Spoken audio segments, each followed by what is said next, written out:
Hello, survivors of the wastes. Welcome to The Garage, the premier destination in the Wasteland where you can learn all there is to know. Want to build the best transport or improve an existing ride? No problem. Need to know the answers to your most important questions? Sure thing. Got to know all the nooks and crannies in every map?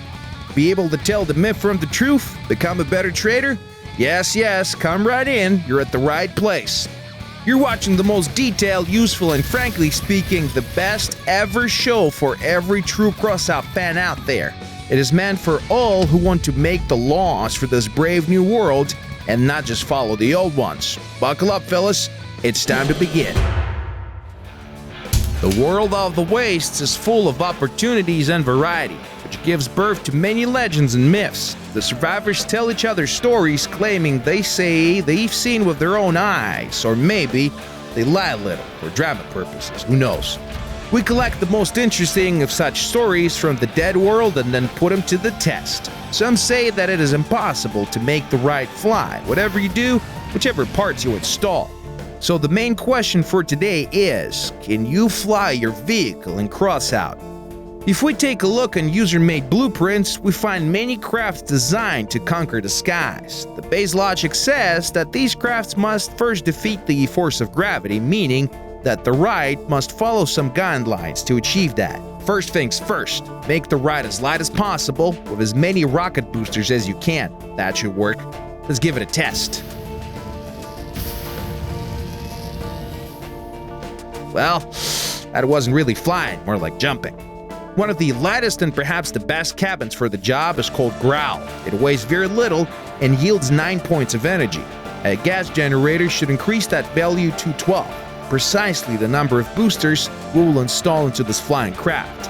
All the frames and spacer parts must obviously be as light as possible, such as the ones provided by the faction of lunatics. Don't forget that you can sort all your parts and storage by weight too. Okay, let's try again.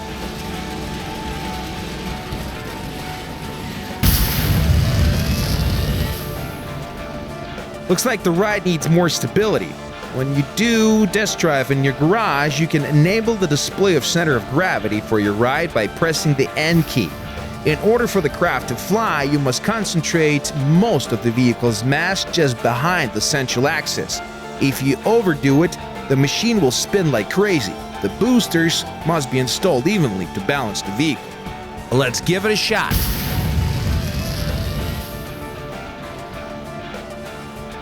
It worked!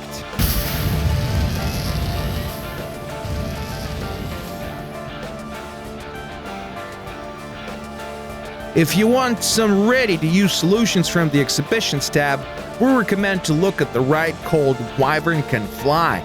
It uses the aforementioned design tricks, but is built using a Wyvern cabin. Many in the Waste believe that this ride is one of the finest air-capable machines currently available in the game. You can give it a try yourself. So, what can we conclude from this experiment? Can you make your ride fly? Yes, you can. It can even stay aloft for a little while. Can you use that flying ability effectively in battle? Hardly so.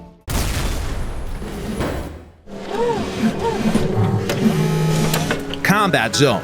Crossout is not just about machines, but also about combat maps on which these rides fight. A real expert of combat must be the master of its environment. Exactly for such individuals, we offer detailed reviews of all maps in the game. Starting with the bridge here. This arena has high hills and a deep, dry riverbed. This huge difference in height allows for many different tactical moves and gameplay styles. There are three main ways to the enemy bases. The most obvious and the shortest route is the bridge, the namesake of this map. You can't even imagine how many newbies perish trying to cross here. The bridge has virtually nothing in the way of cover, so if the enemy team assume defensive positions across, then going over the bridge is suicide. More experienced drivers that do want to cross it usually install invisibility modules, rapid-firing weaponry, and explosive spears hoping to cross, while leaving behind turrets and launching drones to divert attention. But what do you do if you come under fire on the bridge? You jump. Hopefully, you'll land on your wheels or tracks. If you don't have a jack, you'll have to lie on your side or roof for half a minute, which is also certain death. If you're lucky, you might retreat back to your allies, regroup, and attack again. The two other paths to the enemy weave around the hill on both sides. The road to the left goes beneath the bridge. The other way is longer, but it will also take you down to the riverbed, and there joins with the left path. The final stretch of land is where the battles are often won and lost. If a well-organized attack by one team manages to deal a serious damage to the foe here, then all it will have to do is finish off the stragglers. Okay, let's talk tactics. If you prefer close combat or medium-range engagements, then you must wait at the downward ramp and attack with your allies. You can seize the initiative and lead the charge, hoping your allies will support in tow. If a fight under a bridge happens, use the cover available, such as a rusty ships and support columns, attacking the enemy when the opportunity presents itself. Rides with machine guns, shotguns, and rotating cannons will be right at home down here. Another common tactical solution here is sniper duels. Between the ramps leading to the riverbed, there are two hills that can be exploited by rides with accurate weapons. Cannons such as the Avenger, Judge, Executioner, and Scorpion, as well as homing missiles using shoot-and-scoot tactics, work miracles here. The hills provide a great opportunity to support your team's advance from afar, as long as the enemy snipers haven't still taken their hill. When the opposing team puts too much pressure on your team, even a single sniper in the hill can ease the pressure or at least draw enemy fire away. Usually, proper snipers equip an optical sight, which makes it much easier to fight at range. Snipers can use another trick too. The longest path that goes around the hill to the right of the respawn leads to the point directly behind the riverbed. From that point on, you can see the ground behind the hill. If your allies attack, you will be able to support them and then join up with the rest of your team. Actual team play may differ from scenarios we just described. By playing in a well-coordinated team, the survivors of the Waste can come up with smart moves and venues of attack. For example, 4 players can rush the bridge and smash the enemy opposition while they're trying to spread out to their positions.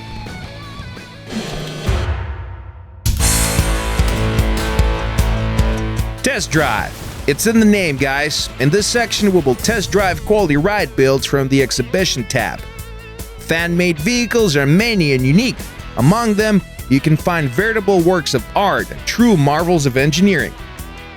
Let's test out and discuss a couple of decent builds we came across. GMS G2, Author Phoenix, Color Carbon.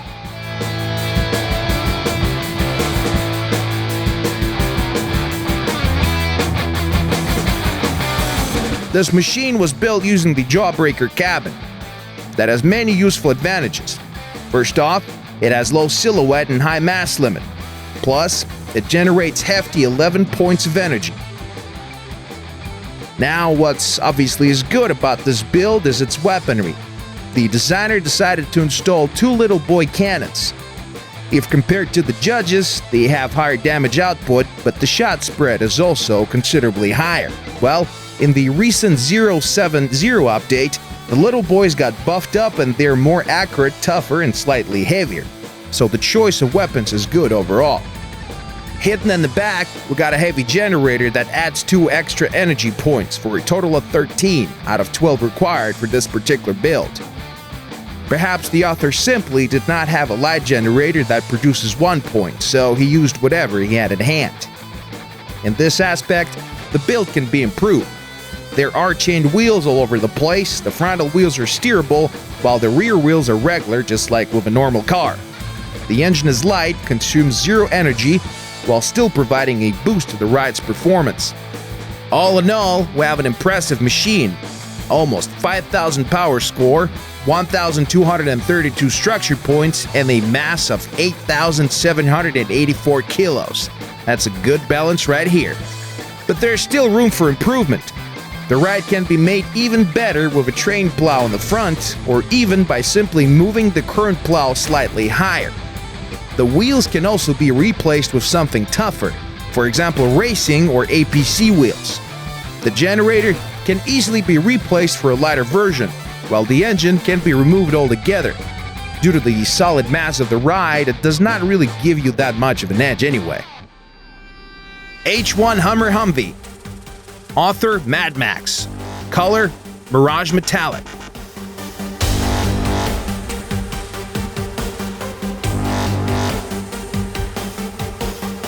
This vehicle is an epitome of effectiveness and good taste. Just look at all the parts of the ride installed and adjusted to create a well-designed ride where nothing is out of place. The vehicle is based on the cabin called Bear that provides hefty 10 points of energy.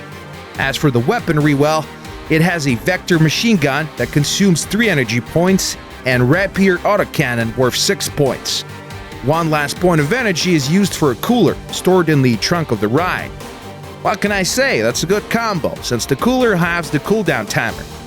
The transport also has a light engine installed, which should help make the ride accelerate faster and smoother. Given the weight of the ride, it will actually work much better on this machine than previous one.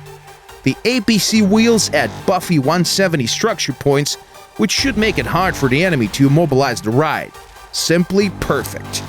Well, if you really want me to be picky here, then I'd say the front could use more armor, which is the way it is, probably, because all the extra stuff would turn the Humvee's appearance into something else. This transport is not a tank, so it does not have to tank in battle. We have fast and nimble vehicle for medium-range firefights and flank attacks, hence its 880 structure points should be sufficient for the task. You can use this one without any serious modifications on your part. Just get the parts, build, and enjoy.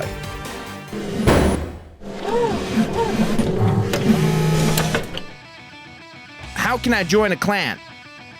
Join a clan, you need to be invited by the clan leader. On the official forums, there is a special section called Clans for clan searching and recruiting. Joining a clan gives survivors the opportunity to take part in the clan wars. Winners are rewarded with rare resource of uranium ore.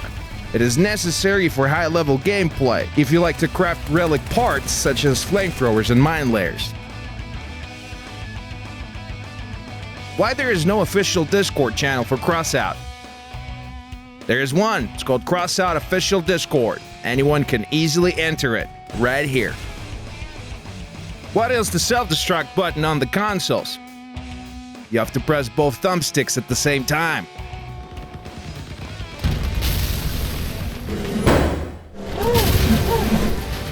Well, fellas, I guess that's it for today. I'll be seeing you in a week so you can put all you just learned to work, earn more experience in combat, come up with new good questions and such. Trust me, I got more to tell you. Be seeing ya.